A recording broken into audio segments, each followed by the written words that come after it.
The celebration in the command center of Station Vex 7 had been going on for 3 hours now. Blue-tinted alcohol flowed freely among the Kalon officers, their chitinous faces clicking with satisfaction. On the main view screen, the recorded footage played on loop. A beautiful green and blue world called Terra Nova, followed by the bright flash that had erased it from existence. Fleet Commander Zelk raised his glass again, his forearms spread wide in triumph. To the Confederacy, to our strength, let this be a lesson to every primitive species that dares to expand into our territory. The other officers cheered, their voices creating a harsh chorus that echoed through the metal corridors of the monitoring station. They had destroyed the human colony 6 months ago, and not a single species in the galaxy had spoken against them. The message was clear. The Kalon Confederacy owned this sector of space, and anyone who challenged that fact would burn. In the back corner of the command center, Junior Sensor Technician Vis did not join the celebration. Her smaller frame hunched over her console, her secondary eyes scanning through data streams, while her primary eyes watched the officers drink. She had been on duty when the order came through to fire on Terra Nova. She had watched the missiles launch. She had seen the colony world crack apart like an egg, atmosphere bleeding into space, taking 3.2 million lives with it. The official report said the humans had been warned. They had established their colony in Kalon space without permission. They had refused to evacuate when ordered. They were criminals, the report said. Pirates, a threat to galactic stability. Briss had read the report. She had also read the actual communications logs, the ones that were not included in the official version. The humans had tried to negotiate. They had offered to pay for the land. They had begged for time to relocate. They had sent images of their children, their families, their farms, and schools and hospitals. The Kalon government had responded with a countdown timer, 72 hours. Then the missiles. Riss shook her head and returned her attention to her console. It was not her place to question orders. She was a sensor technician, not a politician. Her job was to watch the screens and report anomalies. And right now, there was definitely an anomaly. She leaned closer to her display, her antenna twitching with confusion. A single contact moving through Kalon space at a speed that should have been impossible. It had appeared on her sensors 14 hours ago, jumping in at the edge of the contested zone. Since then, it had been moving in a straight line, ignoring all established transit corridors, passing through heavily patrolled military sectors without slowing down. Brice had sent 3 reports about the contact already. Each time, her supervisor had dismissed it as a sensor echo or a data processing error. But the contact was still there, still moving, and it was getting closer. She ran another diagnostic on her equipment. Everything checked out. The sensors were working perfectly. This was not a glitch. The contact was real, and it was moving fast, very fast, faster than any ship she had ever tracked before. Bracy adjusted the display, trying to get more information. The computer struggled to identify the vessel. Its energy signature was strange, fluctuating in patterns that made no sense. It was not broadcasting any identification codes. It was not responding to hails. He was simply moving forward like a blade cutting through flesh. "Commander Zelk," Vriss called out, her voice barely audible over the celebration. "Sir, I need you to look at something." Zelk did not hear her. He was too busy telling a story about the look on the human ambassador's face when he learned about Terra Nova. The other officers laughed, spraying droplets of blue alcohol across the command center floor. Commander Vriss raised her voice, her tone sharp with urgency. This time, Zelk heard her. He turned, his multiple eyes narrowing with irritation. "What is it, technician? Can you not see we are celebrating a great victory?" "Sir, there is a contact moving through our space. It has been approaching for 14 hours. It is not responding to any communications." Zelk waved one of his lower arms dismissively. "Pirates, smugglers, send a patrol ship to investigate." "Sir, this contact is moving at 97 light speed. No patrol ship can intercept it." The command center grew quieter. Several officers turned to look at Vis. Their celebration interrupted. Zelk walked over to her console, his heavy footsteps echoing on the metal floor. "Show me." Vis transferred her display to the main screen. The celebration footage of Terra Nova's destruction vanished, replaced by a star map showing the Kalon Confederacy's territory. A single red dot moved across the map, leaving a trail behind it, like a drop of blood in water. "What is that?" Cell asked, his voice losing some of its confident edge. "Unknown, sir. It appeared at the edge of our territory 14 hours ago. It has been moving in a direct line ever since." "Current heading," Briss paused, running the calculation again to make sure. "Current heading is toward Calon Prime, sir." A cold silence fell over the command center. Caltheon Prime was their homeworld. 17 billion Caltheon citizens lived there, packed into massive cities that covered 3 continents.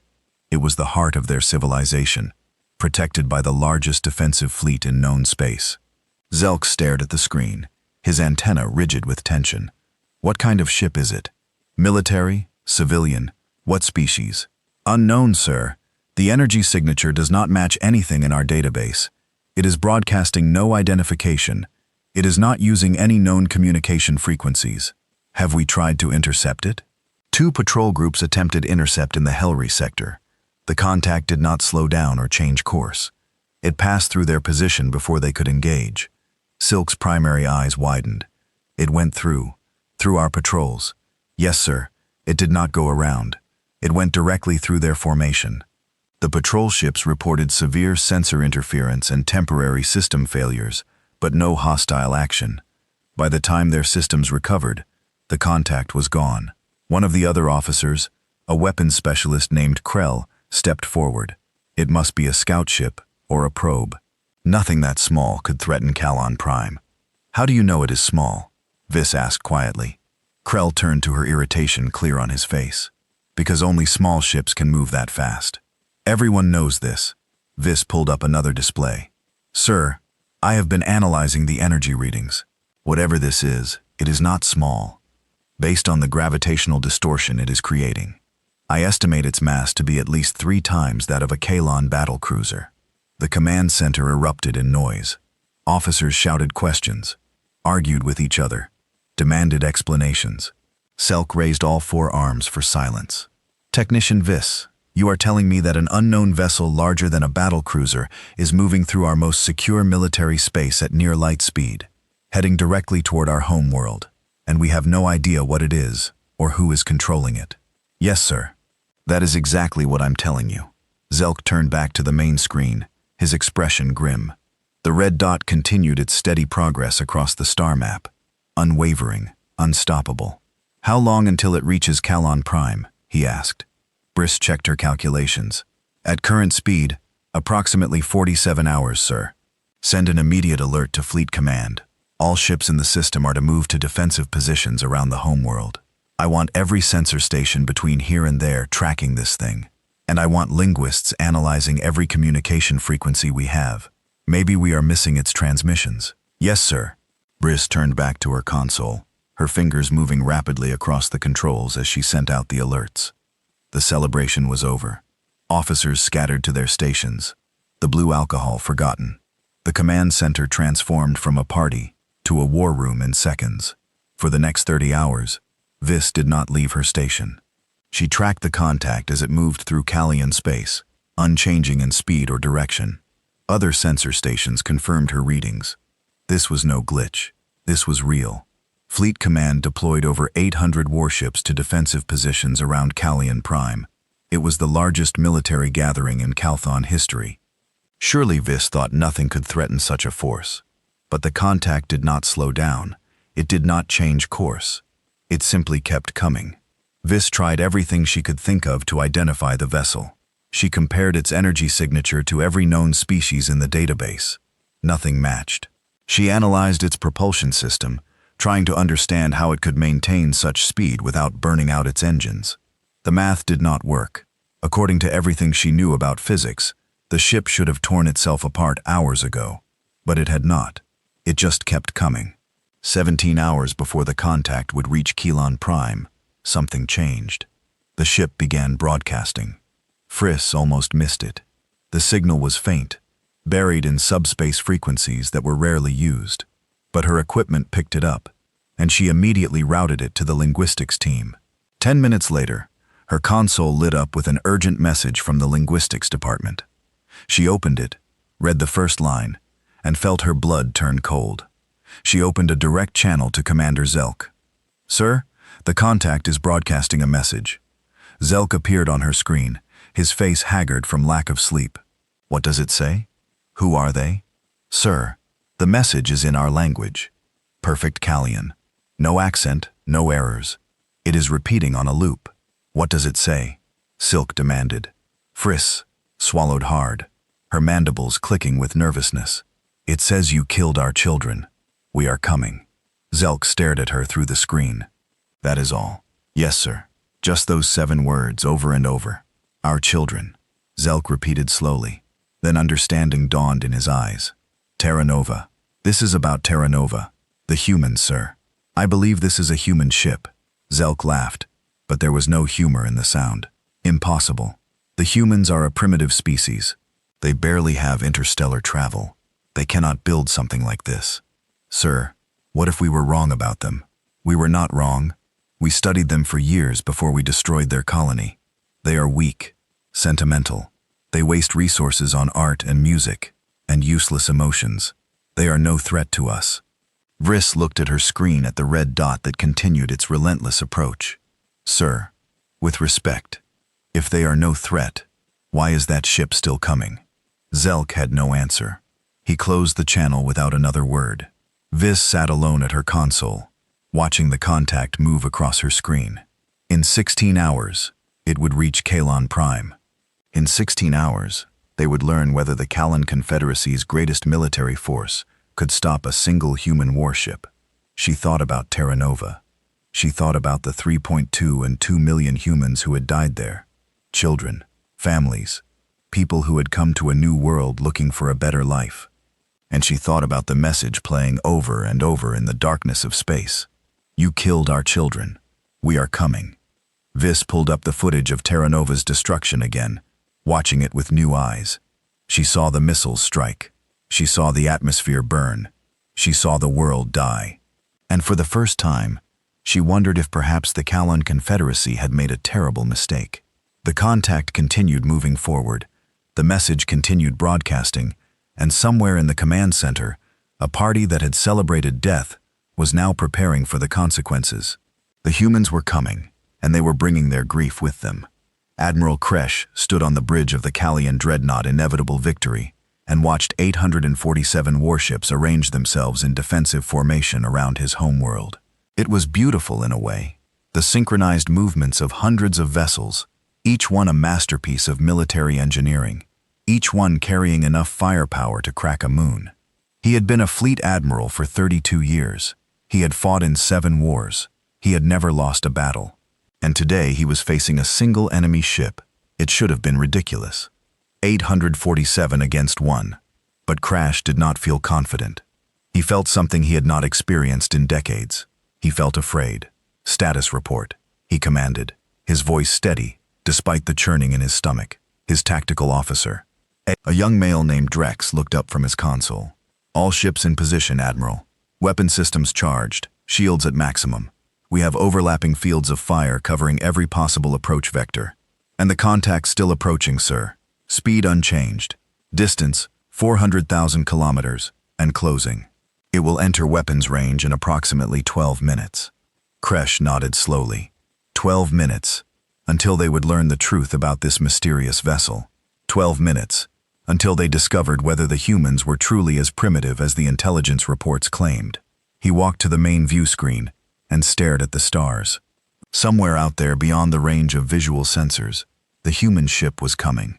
The ship that had crossed 200 light-years of Kilthon space without stopping, without slowing, without acknowledging any attempt at communication. The ship that had sent that terrible message. You killed our children. We are coming, Admiral, Drex called out. Fleet Command wants to know if we should attempt communication one more time. Crash considered it. They had been trying to contact the human vessel for the past 30 hours. Thousands of messages sent on every known frequency and every known language. The humans had not responded to any of them. They had simply continued forward, broadcasting their 7-word message like a funeral bell. No, Crush decided. They have made their intentions clear. They are not here to talk. Prepare to engage the moment they enter weapons range. Yes, sir. Kresh returned to his command chair and pulled up information about the humans on his personal display. There was not much. The species had only achieved faster than light travel 40 years ago. They had established a dozen colonies, all of them small, all of them struggling. Their military consisted of converted cargo vessels and outdated patrol craft. They had no dreadnoughts, no battle carriers, no planet-killer weapons. And yet, 6 months ago, when the Kalan Confederacy had destroyed Terra Nova, the human government had not surrendered. They had not begged for peace. They had simply gone silent. The intelligence analysts said the humans were in shock. They said the species was broken, leaderless, scattered. They said it would take decades for humanity to recover from the loss of their largest colony. But if that was true, what was this ship? Where had it come from? How had the humans built something that could move so fast, that could ignore Kalan patrols like they did not exist? 5 minutes to weapons range, Drex announced. Crash pushed the questions from his mind. It did not matter where the ship came from. It only mattered that it would soon be destroyed. 847 ships against 1. The outcome was certain. It had to be certain. All vessels, this is Admiral Crash. Prepare to fire on my command. Concentrate all fire on the target. I want overwhelming force. I want that ship vaporized in the first salvo. Do not give them time to respond. Acknowledgements flooded in from the other ships. Weapon officers across the fleet made final adjustments to their targeting systems. Missile bays opened. Energy cannons powered up. Kinetic accelerators loaded their rounds. 2 minutes, Drex said quietly. The bridge crew fell silent. Everyone stared at their displays, watching the countdown tick away.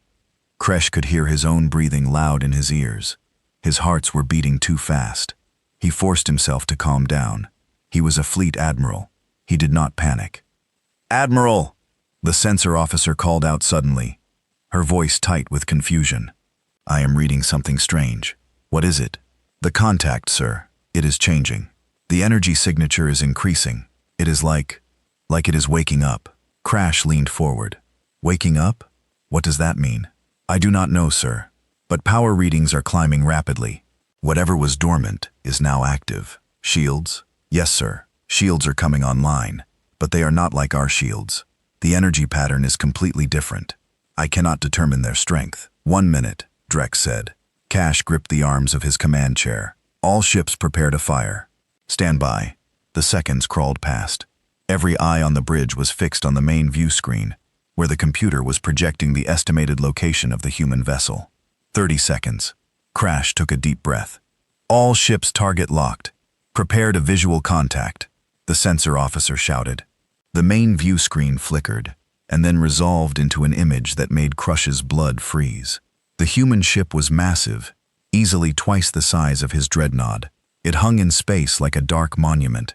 Its hull was matte black, absorbing light instead of reflecting it. Strange symbols were painted along its sides in white. Human writing that Kresh could not read. The ship's shape was unlike anything he had ever seen. Sharp angles, aggressive lines. Every part of it looked designed for one purpose: war. And above the writing, in letters large enough to see from thousands of kilometers away, was a single word in Kalan: absolution. "In range," Drex whispered. Cash found his voice. "All ships, fire. Fire everything." The space around Kalan Prime erupted with violence. 847 warships opened fire simultaneously. Missiles streaked through the void, thousands of them, their engines burning bright. Energy beams lanced out in every color of the spectrum. Kinetic rounds left their launchers at impossible speeds, each one carrying enough force to crack a mountain. All of it converged on the human ship called Absolution.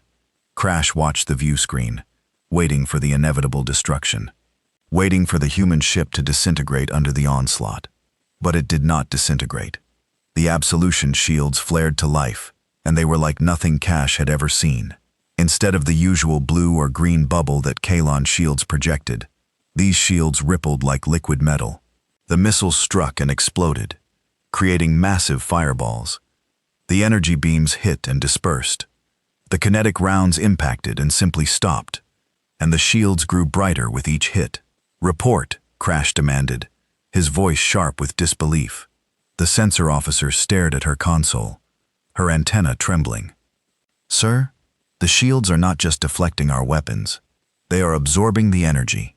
Every hit is making them stronger. That is impossible. I am reading what I am reading, sir. The shields are converting weapon impacts into power. They are feeding on our attack. Crash felt the deck beneath his feet shift slightly. Warning lights appeared on tactical displays across the bridge. Admiral, Dre said, his voice shaking. Some of our ships are reporting weapon malfunctions, missiles detonating in their launch tubes, energy cannons overloading, targeting systems going offline. How the human ship has not fired a single shot? I do not know, sir. It is like our weapons are turning against us. On the view screen, the Absolution remained perfectly still, absorbing the continued bombardment without apparent effort. Its shields had gone from bright to blinding, illuminating the surrounding space like a small star. Then slowly, deliberately, the human ship began to move forward. It is advancing, the helm officer reported, his voice barely above a whisper, heading directly toward the fleet formation. Cash made a decision. All ships cease fire, fall back to secondary positions, recalibrate weapons, and the communication from one of the cruisers in the outer formation cut him off. Admiral, this is Captain Velk aboard the Righteous Fury. We are experiencing catastrophic systems failures, multiple explosions in engineering. We are losing hull integrity. We are SOM. The transmission ended. On the tactical display, the icon representing the Righteous Fury flickered and went dark. Sir, Drex said, his voice hollow, the Righteous Fury just exploded. No external impact. It tore itself apart from the inside. More reports flooded in. Ships across the fleet were reporting failures. Some minor, some catastrophic. 3 more vessels exploded. 7 others lost power completely and began drifting. Dozens reported weapon systems that were no longer responding to commands, and the Absolution had still not fired a weapon. What are they doing to us? Crash whispered. The sensor officer looked up, her face pale. Admiral, I am detecting a massive energy buildup on the human vessel. I think they are preparing to fire. All ships' evasive maneuvers scatter formation. Do not the Absolution fired. It did not fire like a normal warship. There was no flash of energy beams, no swarm of missiles. Instead, the space around a dozen Kalon vessels simply changed. Time itself seemed to stutter and bend. The targeted ships aged decades and seconds. Their hulls corroded and crumbled. Their crews died of old age and heartbeats. Systems that had been new and functional became ancient and broken. In less than 5 seconds, 12 proud warships were reduced to drifting husks of rust and decay. What? What was that? Crash could barely speak. Temporal weapons, the science officer said, her voice filled with horrified awe. They aged our ships. They fast-forwarded time for just those vessels, while leaving everything else normal. The Absolution fired again. This time, a beam of pale light touched 6 ships in the middle formation. For a moment, nothing happened. Then the ships began to disintegrate. Not explode, disintegrate. Their hulls separated into individual atoms, drifting apart like sand and wind. The crews, the weapons, the reactors, everything simply forgot how to hold together. Quantum shredders, the science officer whispered. They are causing matter to lose cohesion at the molecular level. Another attack. This time a cloud of something dark and swarming engulfed 15 ships. Kresh watched in horror as the vessels began to come apart piece by piece. But it was worse than that.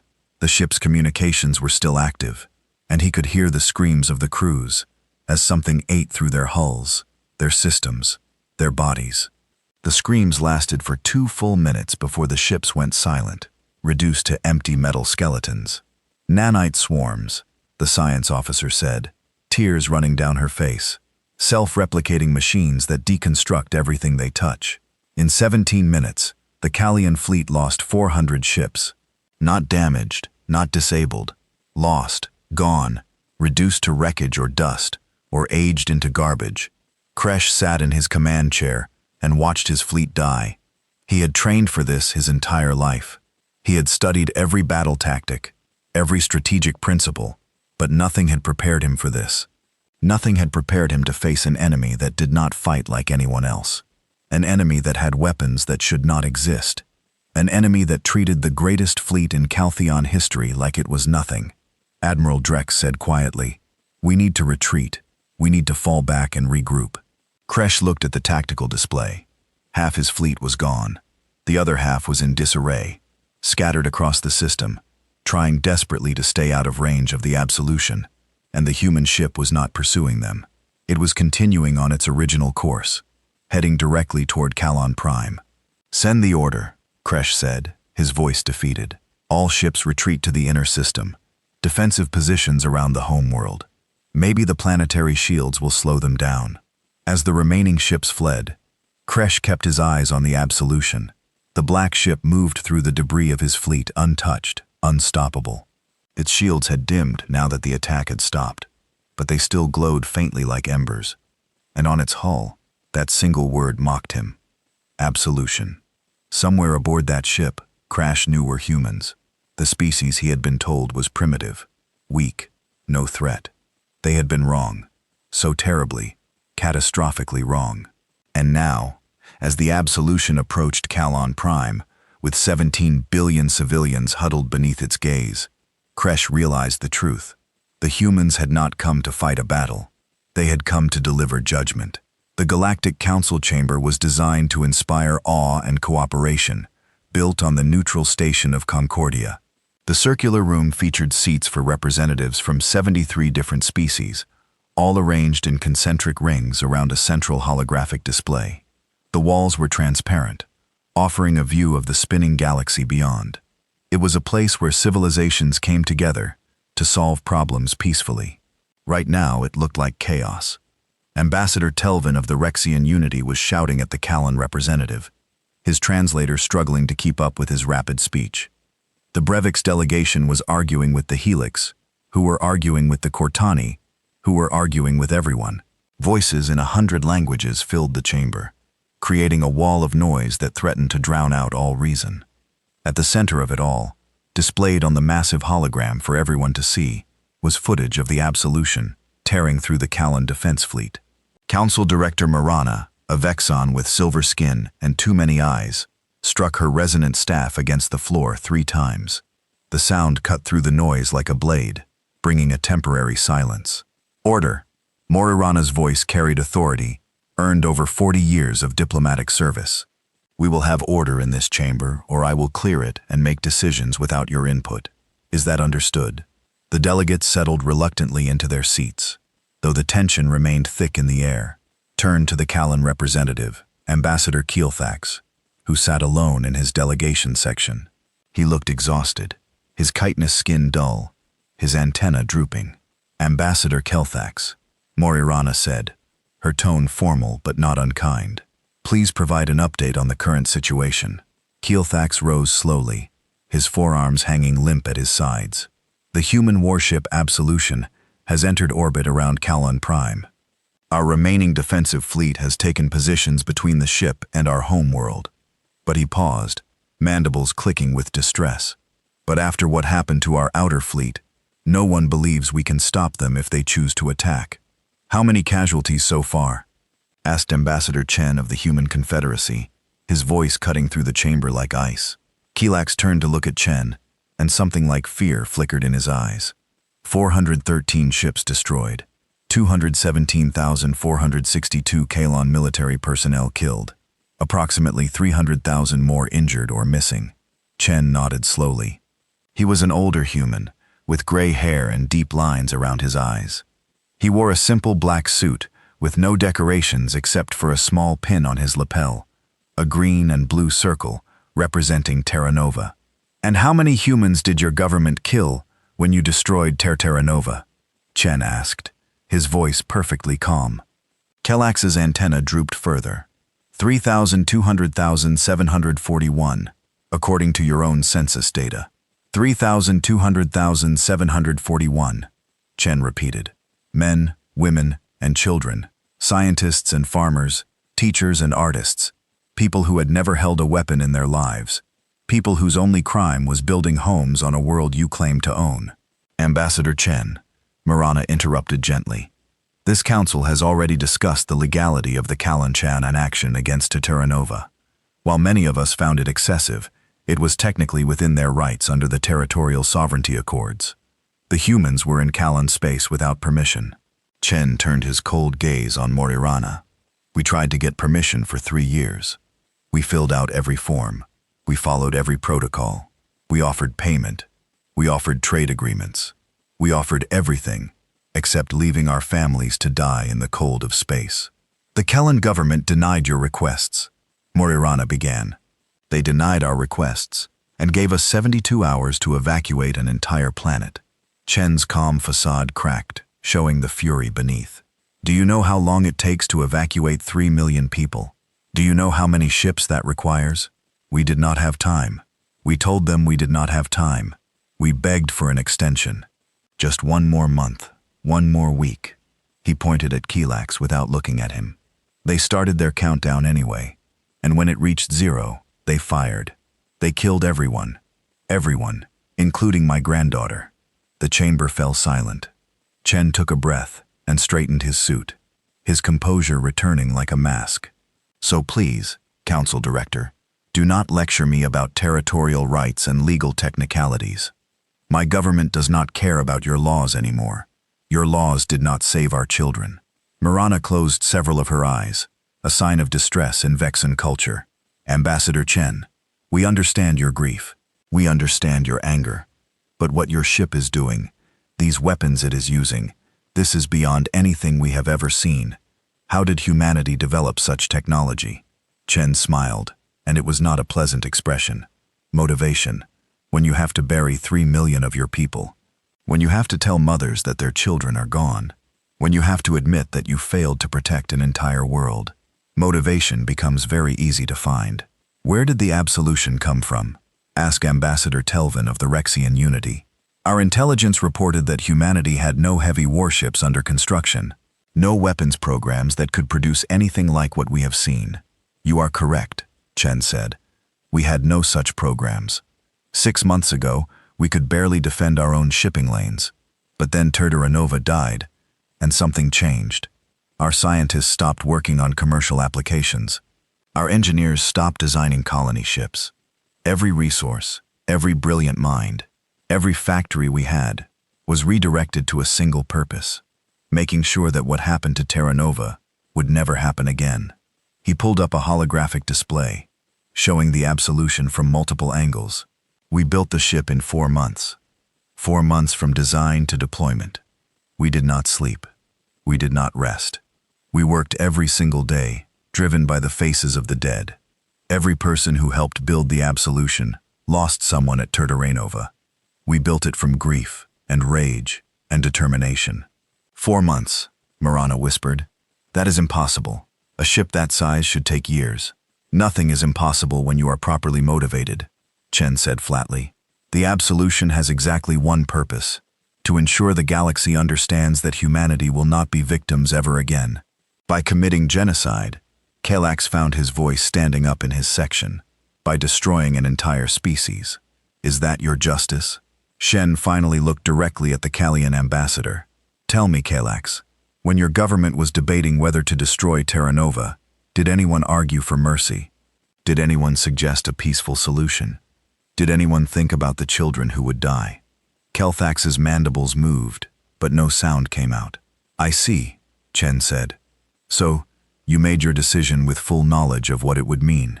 You chose to kill civilians. You chose to make an example of us. You chose to show the galaxy that the Kalian Confederacy was strong, and humans were weak. He turned to address the entire chamber. Well, you succeeded. You showed the galaxy what you were capable of. And now we are showing the galaxy what we are capable of. And I assure you, we are far more creative than you ever imagined. The holographic display changed, showing real-time footage from Kelon Prime. The absolution hung in orbit, dark and terrible, while below it, billions of Kelon civilians looked up at their sky and wondered if they would live to see tomorrow. The absolution has not fired on the planet, Morirana observed. Why? If humanity truly wants revenge, why not destroy Kelon Prime as they destroyed Terra Nova? Chen's expression softened slightly, showing something that might have been pain. Because Captain Vasquez, the commanding officer of the absolution, understands something your military apparently does not. She understands the difference between justice and genocide. She lost her daughter at Paranova, her only child. A girl who loved music and wanted to be a doctor. A girl who died screaming as the atmosphere burned. He paused, letting the image sink in. Captain Vasquez could destroy Calon Prime with a thought. She has the weapons. She has the anger. But she also has restraint. She has mercy. Two qualities your government did not show when they murdered her daughter. Then what does she want? Kallax asked desperately. What will make the humans leave? I do not know, Chen admitted. She is not taking orders from our government anymore. She went rogue after Turduranova, took the absolution before it was officially commissioned, and left Earth without permission. We have been trying to contact her for 6 months. She does not respond. This caused a new wave of concerned muttering in the chamber. You are telling us, Morirana said slowly, that the single most powerful warship in the galaxy is controlled by a human who has lost everything and is operating outside your government's authority. Yes, and you have no way to stop her. We could not stop her, even if we wanted to, Chen said. The absolution was designed by people who knew what they were building. It has no remote shutdown codes, no external override systems. Captain Vasquez is in complete control of that ship, and she answers to no one. This is madness, breathed Ambassador Telvin. One person should not have such power.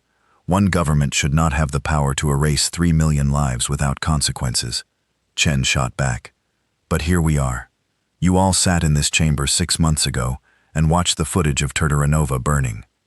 You all had the chance to condemn the Callan government, to impose sanctions, to demand reparations, to do anything that might show humanity that the galaxy cared about justice. He looked around the chamber, meeting the eyes of delegates from dozens of species, and you did nothing. You gave speeches about territorial sovereignty. You talked about setting dangerous precedents. You worried about offending the Callan Confederacy because they are powerful and humans are weak. So, we learned a valuable lesson that day. We learned that in this galaxy, justice only exists if you are strong enough to take it yourself. Marana struck her resonant staff again, though more gently this time. What would you have us do, Ambassador Chen? How can we resolve the situation? Chen smiled again, and this time there was no warmth in it at all. I would suggest you contact Captain Vasquez and ask her yourself, but I will give you some advice. Do not insult her by suggesting she show mercy to the people who killed her daughter. Do not ask her to walk away in the name of peace, and definitely do not threaten her with military action, because we all saw what happened to the last military force that tried to stop her. He sat down, his posture making it clear he was done speaking. Marana turned to the holographic display which still showed the absolution in orbit above Kalon Prime. Open a channel to the human vessel, all frequencies. The communication officer worked for several minutes before shaking his head. Council Director, the absolution is not responding to hails. Keep trying, Morirana ordered. For 3 hours, the council tried to establish contact with Captain Vasquez. They sent messages in every human language. They broadcast on emergency frequencies. They even had Ambassador Chen personally record a plea for communication. Nothing worked. The absolution remained silent, hanging in orbit like a sword waiting to fall. Finally, just as the council was about to adjourn in frustration, the communication officer gasped. We have a response. Audio only, patching it through now. The chamber fell silent as a human voice filled the air. It was a woman's voice, calm and cold, speaking perfect galactic common. This is Captain Elena Vasquez, of the human warship Absolution. I have received your messages. I appreciate your concern. However, this is a matter between humanity and the Cathon Confederacy. The rest of the galaxy made their position clear when Terra Nova died. You chose to do nothing. You chose to watch. So now you get to watch again. Captain Vasquez, Morirana said quickly, we understand your pain. We understand your need for justice. But surely there is a way to resolve this without more bloodshed. There was a long pause. When Vasquez spoke again, her voice was softer, almost sad. Director, do you have children? Morirana blinked several of her eyes. Yes. 3 offspring. Imagine them dead. Imagine them burning. Imagine knowing that you could have saved them if you had just been stronger, just been faster, just been better. Can you imagine that? Yes, Marana whispered. Now imagine the people who killed them are going about their lives like nothing happened. Imagine they are celebrating their victory. Imagine they feel no guilt, no remorse, no regret. Can you imagine that? Yes. That is where I live now, Director. That is where I exist every single day. In a place where my daughter is dead, and the people who killed her do not even remember her name. So, please do not ask me to show mercy. Do not ask me to walk away. Do not ask me to let this go. What will you do? Kalax asked, his voice breaking. There was another pause. When Vasquez spoke again, her voice had hardened back into iron. You will see. The galaxy wanted to watch. So watch. The transmission ended. In the council chamber, 73 species sat in silence, staring at the image of the absolution. And on Kalon Prime, 17 billion people looked at their sky and prayed to gods that did not seem to be listening. Captain Elena Vasquez stood alone on the bridge of the absolution, staring at the planet below. Kalon Prime filled the view screen, a world of blue oceans and green continents, cities that glittered like jewels, clouds that drifted across the surface in peaceful patterns. From orbit, it looked beautiful. It looked alive. It looked like Turturanova had looked 6 months ago. Behind her, the bridge was quiet. Her crew of 147 humans moved through their duties with practice efficiency. Their faces said in expressions she knew well: grief, anger, determination. Every single person aboard the Absolution had lost someone at Terrara. Nova, family, friends, lovers, children. They were all here for the same reason. They were all here to make sure those deaths meant something. Captain, her tactical officer said quietly. Lieutenant Marcus Webb had lost his wife and 2 sons at Terra Nova. He had volunteered for the Absolution's crew within hours of its construction beginning. All systems are ready, weapons fully charged. We are in optimal firing position. Vasquez did not turn around. Thank you, Marcus. She pulled up a display on her personal screen, showing the estimated population distribution across Kalon Prime. 17,400,000,000 civilians. Children going to school.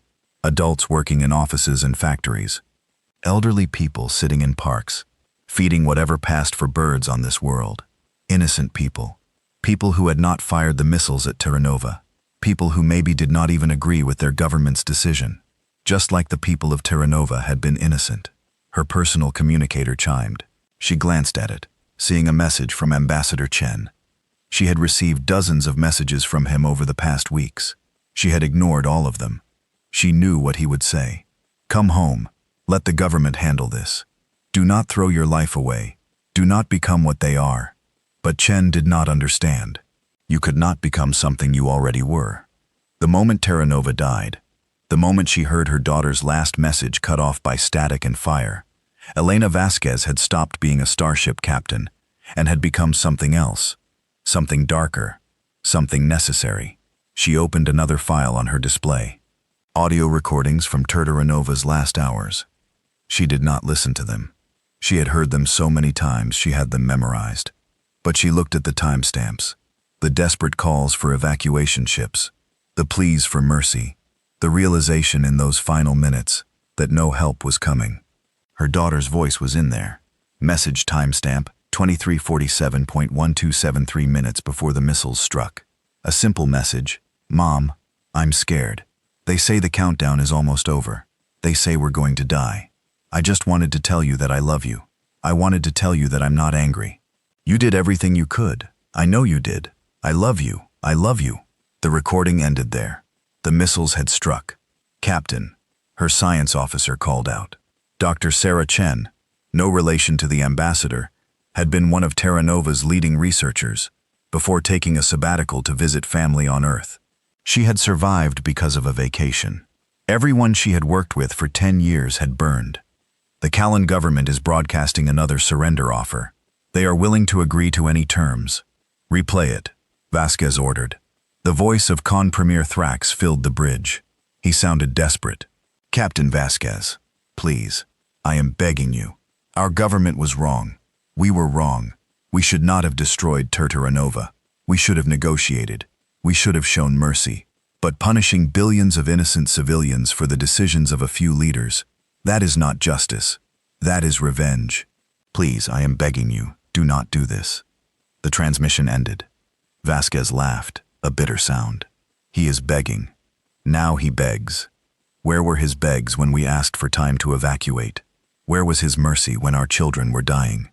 She turned to face her crew. They were watching her, waiting. They trusted her. They believed in her. They had followed her across the galaxy to this moment. Premier Thrax is correct about one thing, she said, her voice carrying to every corner of the bridge. Punishing billions of innocent people for the decisions of their government would not be justice. It would be genocide. It would make us exactly like them. She saw relief flicker across some faces, confusion across others. So, I am not going to destroy Kalon Prime, Vasquez continued. I am not going to kill their civilians. I am not going to make their children pay for the sins of their parents. Captain Marcus asked carefully. Then what are we doing here? Vasquez smiled, and it was not a kind expression. We are going to give them something worse than death. We are going to give them memory. Sarah, initiate remembrance protocol. Dr. Chen hesitated. Captain, are you sure? Once we start this, there is no stopping it. The changes will be permanent, I am sure. Begin. Chen nodded and turned to her console. Her fingers moved across the controls, entering the commands that would activate systems the Absolution's designers had built specifically for this moment. Below on Kalon Prime, strange things began to happen in the capital city of Calthar. A massive monument to military victory suddenly dissolved. The stone and metal simply broke down into their component atoms and drifted away on the wind. The millions of Kelon who witnessed it stared in horror, not understanding what was happening. Then, in the exact same location, something new began to form. Atoms pulled together. Matter organized itself into new shapes. In less than 5 minutes where the military monument had stood, there was now something different. It was a memorial, but not a Kalon memorial. The names were wrong. The faces were wrong. The writing was in a language most Calthean could not read. It was a memorial to Terranova, to the humans who had died there. 3,200,741 names etched in quantum-stable crystal that would last for 10,000 years. And above the names, a simple message in both human and Calthon. We lived, we loved, we died because others feared our existence. Across Kalon Prime, the same thing happened to every military monument, every statue celebrating conquest, every memorial to Kalon's superiority. They dissolved and reformed into memorials for Terranova. But that was just the beginning. Every screen on Kalon Prime, every computer, every communicator, every display of any kind, suddenly activated. The Kalon tried to shut them off, but they would not respond. Instead, they all showed the same thing. Faces. Human faces. 3,200,741 of them. They appeared in sequence, each one displayed for exactly 3 seconds. A name and age. A brief description of who they were. Sarah Martinez, age 7. She loved drawing pictures of her family. James Okonkwo, age 42. He was a teacher who believed every child deserved an education. Ming Jiang, age 65. She was a grandmother who made the best dumplings anyone had ever tasted. On and on, for hours, for days. Every single person who had died at Terranova, their faces displayed for the entire planet to see. The Kalon tried to turn off their devices. They tried to look away, but the images were everywhere, on their streets, on their buildings, projected in the sky itself. There was no escaping the faces of the dead, and with each face came a voice. The Absolution's AI had analyzed every piece of data from Terranova, every recording, every communication, and had constructed voice profiles for each person who had died. Now, those voices spoke. My name was Michael Foster. I was 16 years old. I wanted to be a pilot. I died before I could graduate school. My name was Amara Okafor. I was 28 years old.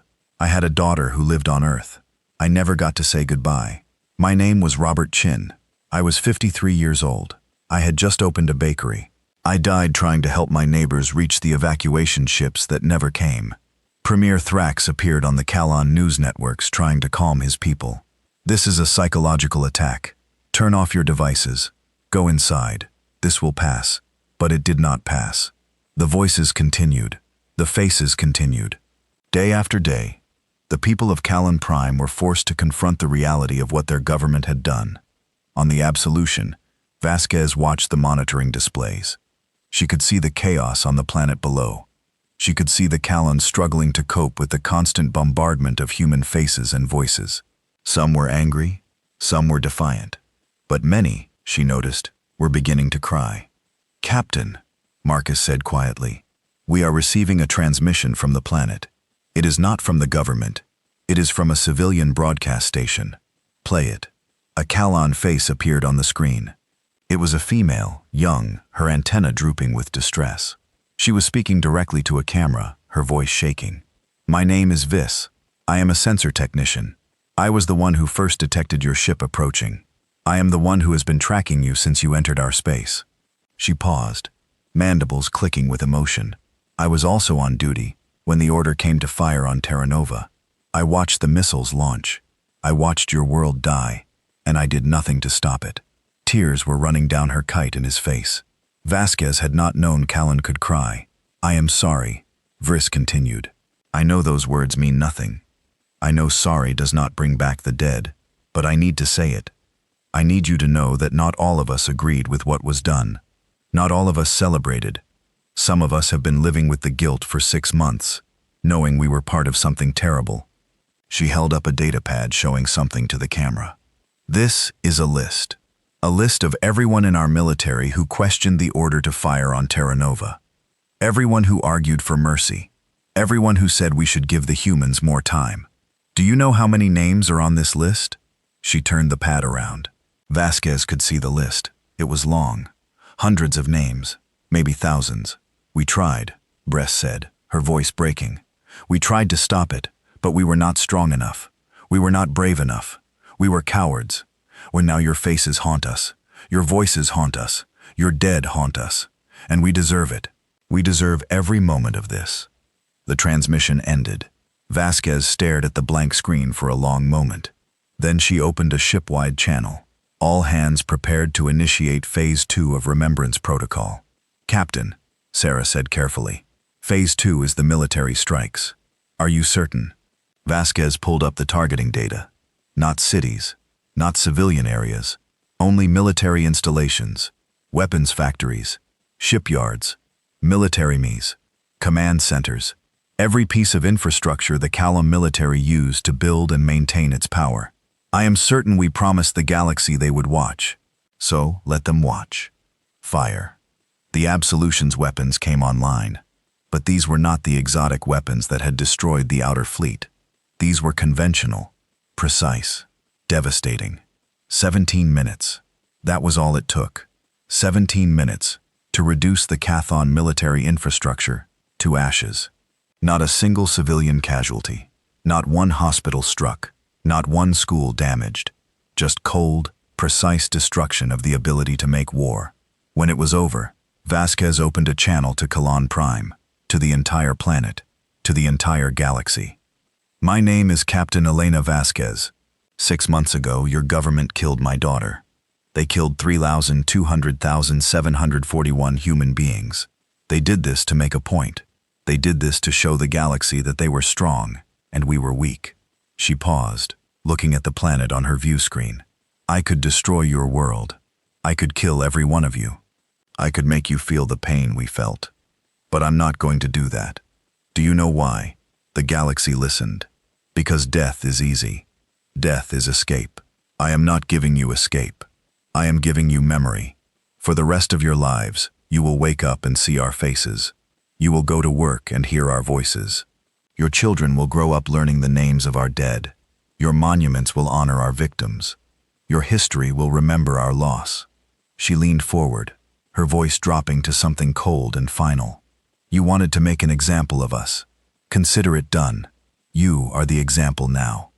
You are the civilization that murdered millions of innocents and paid the price.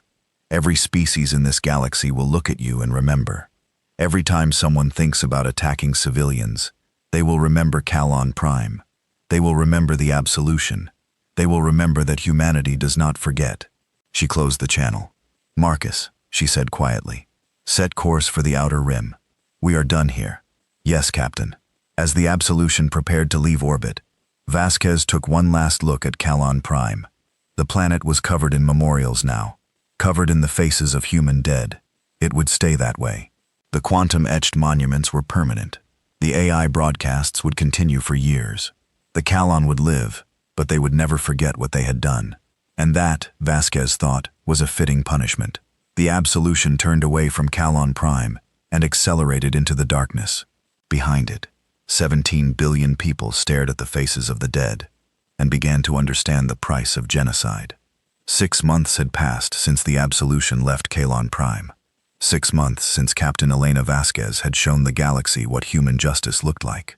The universe had changed in those 6 months, changed in ways both subtle and profound. In the council chamber on Concordia Station, the delegates gathered for what had become known as the Terra-Nova Accord ceremony. The chamber looked different now. Where there had once been artwork celebrating the achievements of various civilizations, there were now holographic memorials to victims of war crimes throughout galactic history. Terra-Nova's memorial was the largest, positioned where everyone could see it as they entered. Council Director Morirana stood at the center podium, her silver Vexen skin reflecting the soft lights. Before her was a document that had taken 6 months of debate, argument, and compromise to create. She looked out at the assembled delegates and began to speak. Today we formalize what we all learned 6 months ago, that the taking of civilian lives as a political or military strategy is not merely wrong.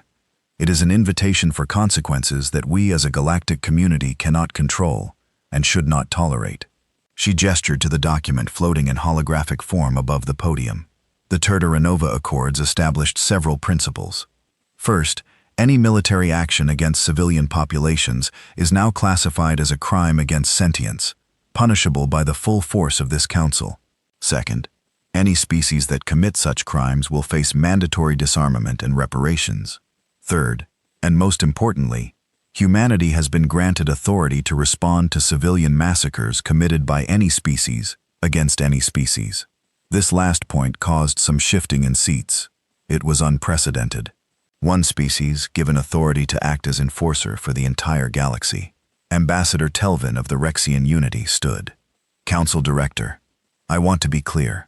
Are we really giving humans permission to do to others what they did to Kalon Prime? Morana's expression was grave. We are not giving them permission. We are acknowledging reality. The Absolution still exists. Captain Vasquez still commands it, and she has made it clear that she will intervene in any situation where civilians are being targeted. We can either work with her or pretend we have some authority we clearly do not possess.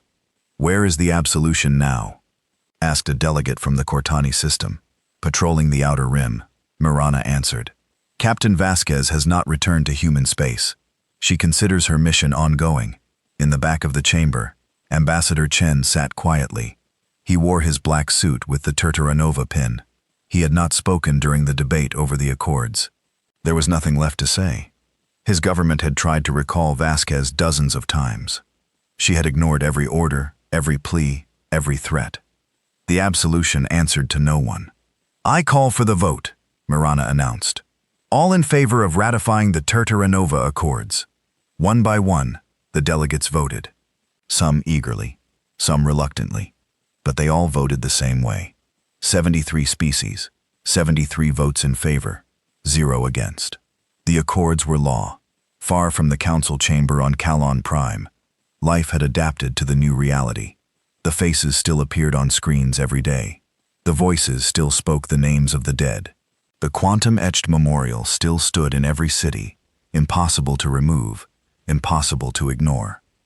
Visses walked through the memorial plaza in the capital city.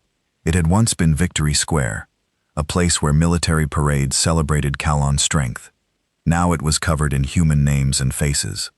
Thousands of Kalon came here every day. Some came to protest, some came to mourn. Some, like Viss, came to try to understand. She stopped in front of a particular name. Sarah Vasquez, age 17. The holographic display showed a young human girl with dark hair and bright eyes, smiling at something off camera. Below the image was a brief biography. Sarah loved music. She played something called a violin. She wanted to become a doctor and help people. She died 73 minutes after the Kalon missiles struck. When the medical shelter where she was volunteering lost structural integrity, she was trying to save a child when the ceiling collapsed.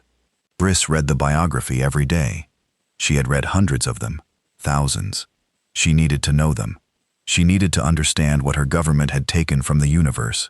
They still haunt you. Vis turned to find an elderly human woman standing beside her. The woman wore simple clothes and leaned on a walking stick. Her hair was white, her face lined with age and grief. "I am sorry," Briss said in halting human standard. She had been learning the language. It seemed necessary. "I do not mean to intrude on your memorial." "You are not intruding." The woman looked up at Sarah's face. "I come here every week. I lost family at Terra Nova. Coming here, seeing the names, hearing the stories, it helps somehow." Versus antennae twitched with surprise. "You are from Terra Nova. You survived." "I was in the orbital station when the missile struck. Medical transport. We saw it happen. We saw the planet burn. We were too far away to help." The woman's voice was quiet, steady, carrying the weight of months of grief. "Afterward, I came here. I wanted to see what Captain Vasquez had done. I wanted to understand." "And do you understand?" The woman smiled sadly.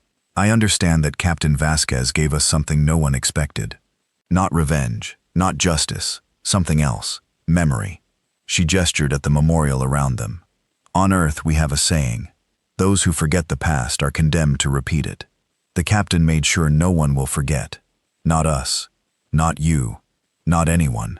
Vis looked at the thousands of faces surrounding them. "Is it working? Do you think what she did will prevent this from happening again?"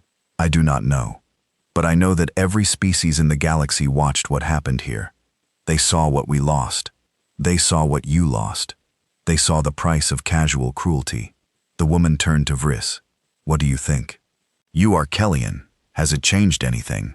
Briss was quiet for a long moment. "It has changed everything. Our military is gone. Our government is restructuring. Our entire society is questioning everything we thought we knew about our place in the galaxy." She looked at Sarah's face. "And we cannot escape the memory of what we did. Every day we see your faces. Every day we hear your voices. It is torture. It is punishment. And it is deserved." The woman reached out and touched Viss's arm gently. "My name is Margaret Chen. My granddaughter died at Terra Nova. She was 6 years old." Vissi felt her eyes filling with tears. "I am so sorry." "I know you are. I can see it." Margaret squeezed her arm. "That is why the captain's plan is working. Because people like you exist. People who can see what was done and feel the weight of it. People who will make sure it never happens again." They stood together in silence for a while. A Caltheon and a human, surrounded by the faces of the dead. In another part of the galaxy, the Brevix Dominion was having an emergency council meeting. Grand Dominus Krell stood before his military advisors, his scaled face twisted with frustration.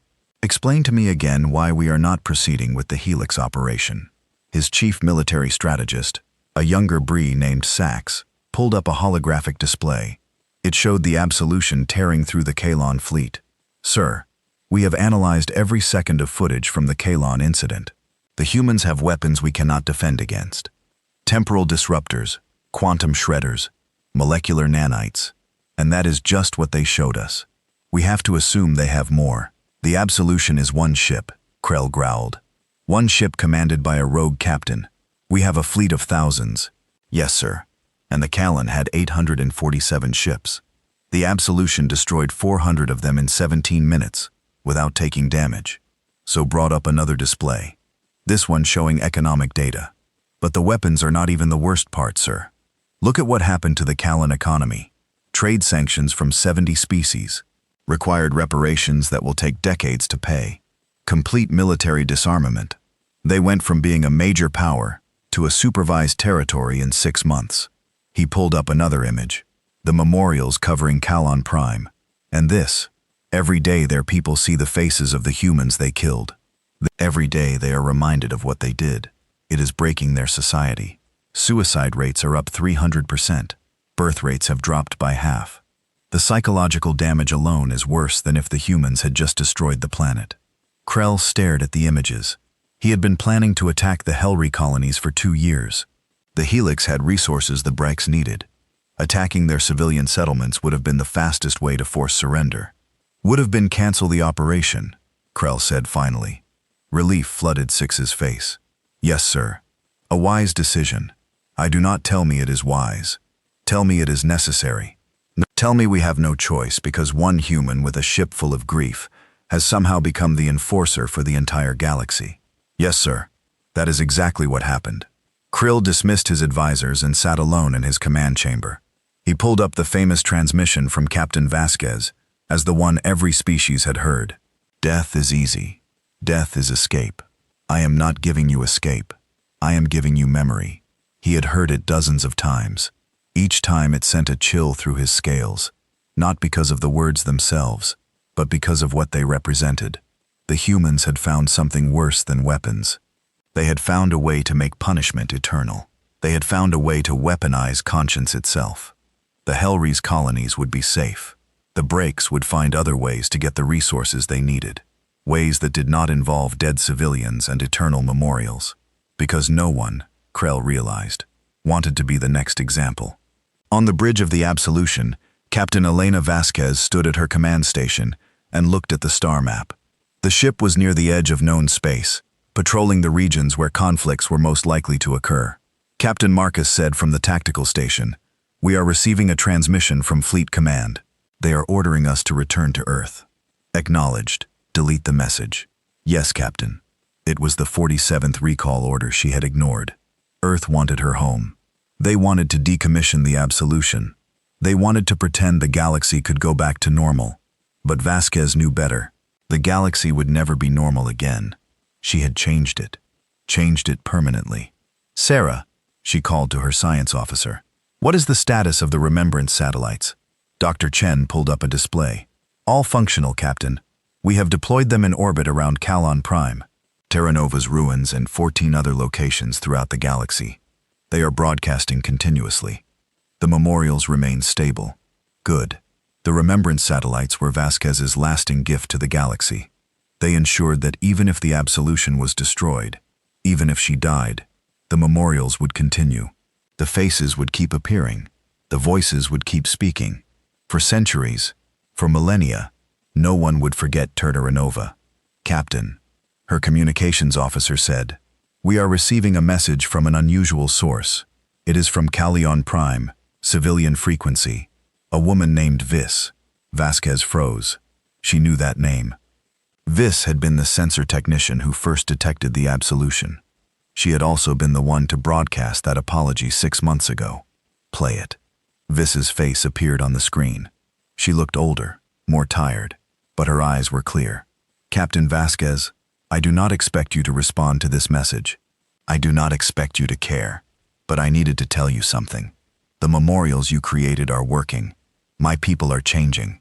We are teaching our children about Terra Nova. We are learning human standard in our schools. We are trying to understand what we did and why it was wrong." She paused, mandibles clicking with emotion. "I know this does not bring back your daughter. I know this does not erase your pain, but I wanted you to know that your message was received. We will never forget. I promise you, we will never forget." The transmission ended. Vasquez stared at the blank screen for a long time. Then she turned to her crew. "Plot a course to the Carax sector. There are reports of tensions there. Civilian populations are at risk." "Yes, Captain." As the Absolution turned toward its next destination, Vasquez allowed herself a small moment of reflection. She had not saved her daughter. She had not prevented Terra Nova. But maybe, just maybe, she was preventing the next Terra Nova, the next massacre, the next tragedy. And if that was her life's work now, she would accept it. In the council chamber, the delegates were leaving after ratifying the accords.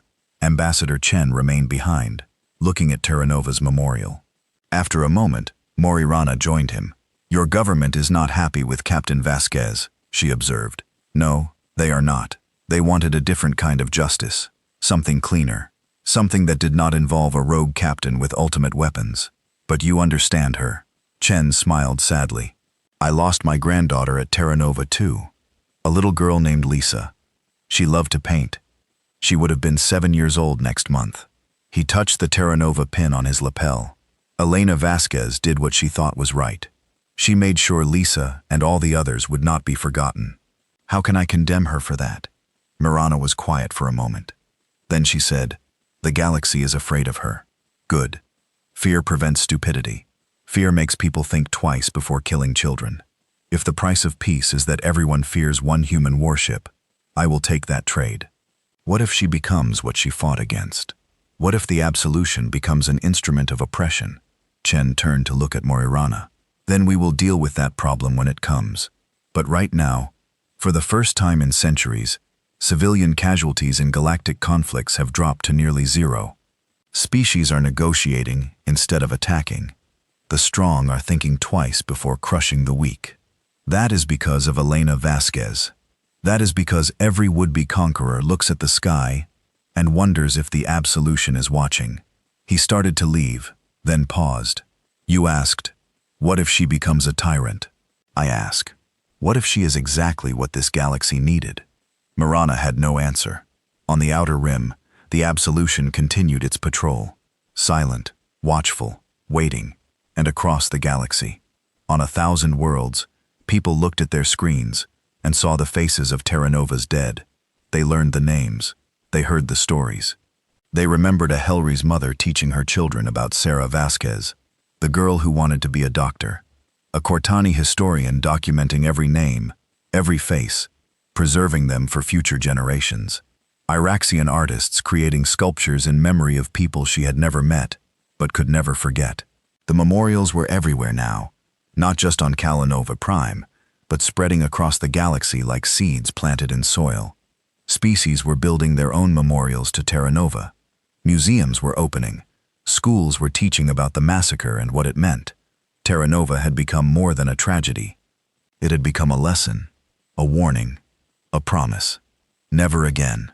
On a small colony world in the fringe territories, two species that had been on the brink of war sat down to negotiate instead.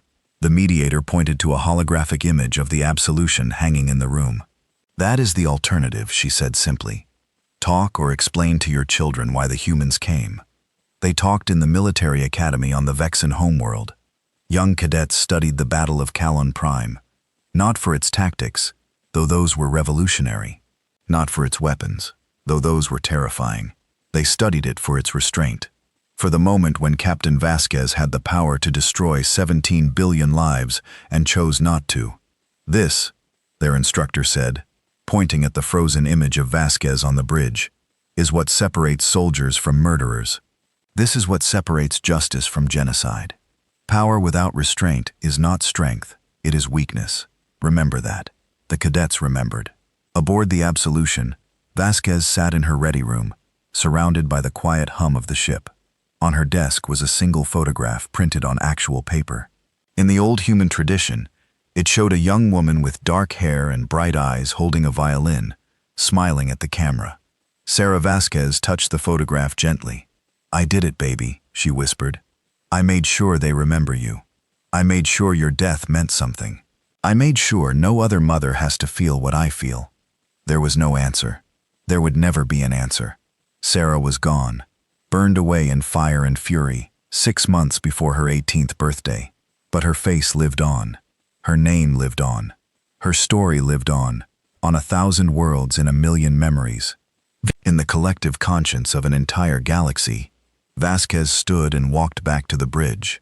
Her crew was waiting, watching the sensors, ready for the next crisis, the next conflict, the next moment when someone would need a reminder about the cost of violence. Status report, she ordered.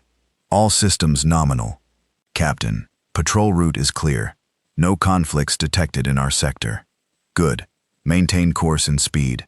Keep scanning. Yes, Captain. The Absolution moved through the darkness. A black ship against black space, nearly invisible except for the faint glow of its engines. Somewhere behind it, Memorial stood eternal. somewhere ahead. The next crisis was waiting. And throughout the galaxy, beings of every species, every culture, every world looked at the sky and thought about a human warship named Absolution. They thought about the faces of the dead. They thought about the price of cruelty. And they chose differently. Not all of them, not every time. The galaxy was still dangerous, still violent, still full of those who would hurt others for power or profit. But enough chose differently. Enough paused before pulling the trigger. Enough remembered Terra Nova and decided that some prices were too high to pay. A Callian child asked her mother about the human faces that appeared on their screens every morning. The mother knelt down and explained carefully and honestly about what their government had done, about the mistakes they had made, about the importance of never forgetting. "But why do we have to remember?" the child asked. "It makes everyone sad." The mother touched her daughter's face gently. "We remember because forgetting would be worse. We remember because 3 million people died, and they deserve to be mourned. We remember because if we forget, we might do it again. Do you understand?" The child nodded slowly. "I think so. We remember so we can be better." "Yes, little one. We remember so we can be better." And that, in the end, was what Captain Elena Vasquez had given the galaxy. Not vengeance, not even justice, not really. She had given them a mirror, a reflection of their worst impulses and their capacity for change. She had given them the faces of the dead and the burden of memory. She had given them a choice: learn from this or face the absolution again. Most were choosing to learn. 6 months after the absolution left Kalon Prime, violent conflicts involving civilian casualties had dropped by 78% across the galaxy. 6 months after Elena Vasquez showed the universe what human grief looked like, the strong were thinking twice before crushing the weak. It was not perfect, it was not paradise, but it was better. And in the cold darkness of space, a black warship continued its eternal patrol, carrying the memory of 3,200,741 souls who had died, asking only for a chance to live. They were gone, but they would never be forgotten. The absolution would make sure of that. And the galaxy, watching that dark ship move through the stars, finally understood what humanity had tried to teach them from the beginning: that every life mattered, that every death had meaning, that mercy was not weakness, and strength was not cruelty, that children should be protected, not targeted, that colonies should be negotiated with, not destroyed, that the weak deserved compassion, not contempt. These were human values, and now, enforced by human weapons and human will, they were becoming galactic values, not through conquest, not through domination, through memory, through the eternal presence of the dead, through the simple truth that some sins could never be washed away, only remembered and learned from. Captain Elena Vasquez stood on her bridge, looked at the stars ahead, and allowed herself the smallest of smiles. Her daughter would never come home. Terra Nova would never be rebuilt. The dead would never return, but they would never be forgotten either. And that, she thought, was a kind of immortality. The best kind, the only kind that mattered. The absolution moved forward into the darkness, carrying its cargo of grief and hope and determination. Behind it, a changed galaxy slowly learned to be better. And somewhere in the eternal night, 3,200,741 voices whispered in unison, "We lived. We mattered. Remember us." The galaxy was listening, and it would never